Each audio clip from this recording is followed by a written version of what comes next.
dubbachuu hin danda'u. Maali wanni si miidhe wanni si zallame maali?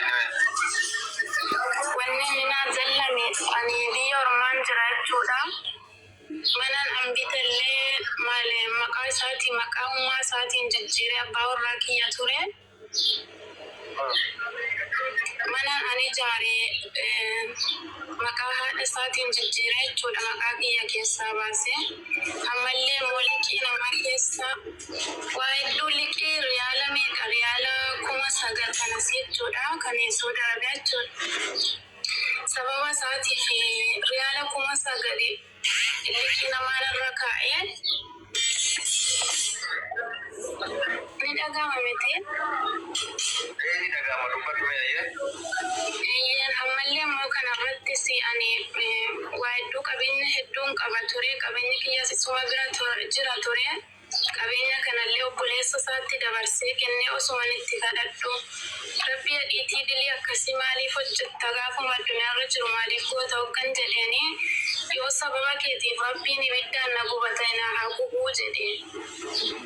Subhaanallah garuu inni waa biraanatti kakachaatii dhufee gaafa inni na bira ga'u ani immoo akka inni na kakataa jiru sanas quban qabu gaafa inni na bira ga'u rabbiin immoo bakka jaluma itti godheetii isa bira fuudhee akkasitti addunyaarraa godhan jechuudha. Si bira ga'ee jira qaamaan? Na bira ga'ee tumaa gaafuma na bira ga'ee xiqqishoodhuma ture ji'a tokkolleen turre garuu immoo erga du'e immoo ijoolleen wajjiniin dhufanillee hogganatti himtu achuma kakaa dhufinaan jette erga inni du'e natti himtee ijoollee wajjiniin dhufan garuu hankana muusaa illee na fide jechuudha. Illee mana maqaaqee mallaqa ati dalee utuu si saamee akka fide godhee akka fide duniyaa teetiin taphatee ammallee yoo dhageessii akkana godhee jedhee si miidhuu dhufe. Akkasitti dhufee garuu immoo rabbiin wantuu sana isumatti itti deebise alhamdulillah rabbi kiyyatti hirkadhe waan narraan miine. Mee akkam godha jedhee dhufe jedhan akka ati dhageessetti mee wanta san waan akkamii godha jedhee dhufe jedhan isiitan. Akkan dhagayetti anaa dhufee inni as ga'ee ani isaa wajjin akka ulfa ga'eetii booddee akka rakkoo keessa galeetii inni akka na lakkisuu waan akkasiifaa kakataa dhufeedhani. Inni ijoollee isaati biyya kana? Lakkii nuti safaruma takka ilmoodhuma safara tokkooti. La hawla wala quwwata illa billah. Maalirraa dhufe amma yeroo tuu kan inni maal ta'ee dhufe gachiisee dhufe moo makiina ta'ee dhufe moo akkamitti dhufe? Wallahi yeroo dhukkuba isaatillee ani akka malee wajjiniin rakkadhee akka malee jireenyuma addunyaan akka dhuftee isaa wajjin akkana rakkadhee garuu immoo bakka namnillee waan hin taane dubbateetii jira. Alhamdulillah la kulli hal jechuun addunyaa kanarratti rabbiin qofti namaaf beeknaan ilmi namaa beekuun dirqama miti. Akkasitti dhukkubni isaallee kana sana jedhamee haakimiillee yeroo meeqa geessinee bakka ni kana sana jedhameeti addan bahu dhukkubni isaa haakimiin irraan beekne.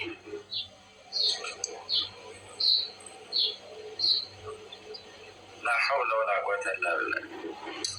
Amma dhiisiif kaafnu wanni gadda agiraa deemee jira eegulee jira dhiisiif kalas rabbii walla qabee jira yeroo saniif fakkaatee tanaan dhalattuu wanni rabbiin isaan qabu waa hedduu ta'ee dhalattuu hedduudha namni akkanaa kun amma yoo atillee dhiifteef kana biraatti waa hedduu balleessee jira. Ati akka keetiin meesiif jedhee rabbiin isaa azabinee dhiisii fayyee. Akkamittiin isa dhiisaa miidhama kee rabbi sii baasa. Mee ofirraa dhufe bedbed. Miidhama kee rabbi sii baasa. Dhageeffadhu wallaahi rabbi sii kafana miidhama kee. Tokkoffaa ati carraa duniyaarra jiraattee dubbachuu qabda. Isa rabbi isa ukkaamsee jireenya duniyaa keessaa galmee duniyaa keessaa isa haqee dhala. Jabaa ta'ee kan isa nyaataa ture. Jabaa ta'ee mana maqaa ofiitiin jijjiirate. Jabaa ta'ee rakkoo keessa si naqa jiraa ture. Dhaadataa ture kan dhaadate rabbi tokko jaaban. Kanaaf yeroo hedduu isin gorsine jechuudha. Hin dhaadatina. Nama miidha jettanii akka malee ittiin dhaadatina kunoo maulaan qabee gara ganda qabee si oofa.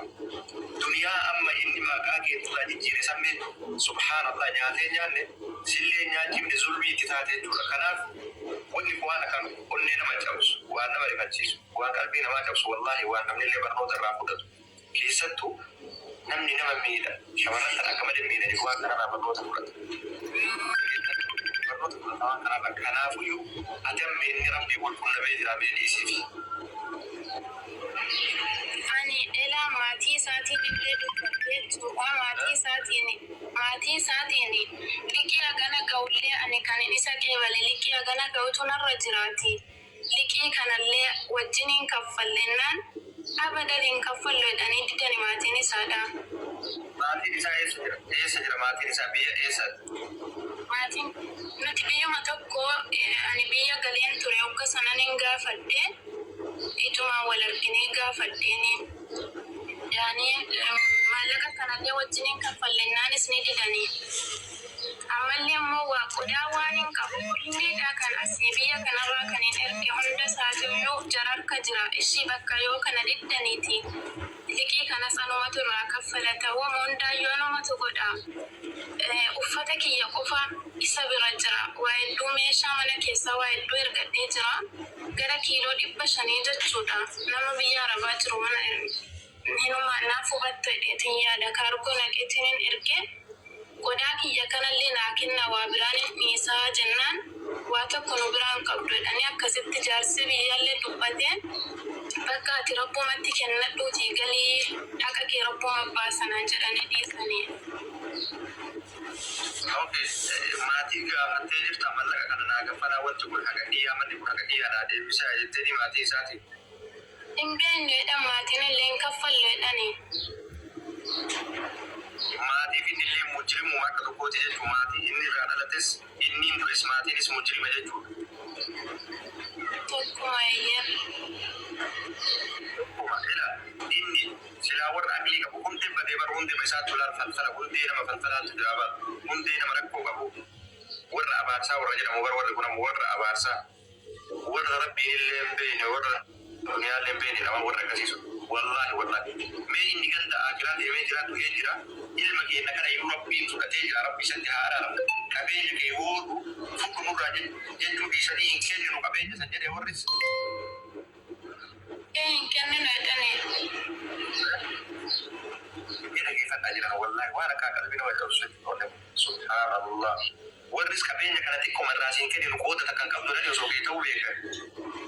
Wallahi laazim uffata kiyya na dhorkatani waa biraa dhiisaati uffatuma kiyya yoo naa kennannaan haati isaatuyyuu dubartiin abbaan manaa irraa du'e akkam uffata uffatte naan jette ani garuu ijoollummaa keessan irraa du'e alhamdulillah laa kulli haal jecha akkasii fayyadamtee akkana naan jette.